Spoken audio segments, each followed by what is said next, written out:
30 দিনের ভর্তা রেসিপি চ্যালেঞ্জে আজকে ডে 8। আজকে তৈরি করে দেখাবো ডাল ভর্তা।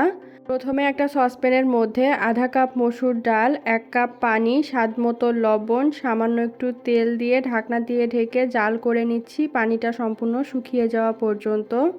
তারপর ঢাকনাটা উঠিয়ে এর মধ্যে সামান্য একটু পানি আর হলুদের গুঁড়া দিয়ে ডালটাকে পুরোপুরি সিদ্ধ করে নিব। যদি 1 কাপ পানিতেই ডালটা সিদ্ধ হয়ে যায় সেক্ষেত্রে পরে আর পানি দেওয়ার প্রয়োজন নেই। এই যে ডালটা সিদ্ধ হয়ে গেছে, এখন ডালটাকে হালকা একটু ঠান্ডা করে ভর্তাটা তৈরি করে নিব।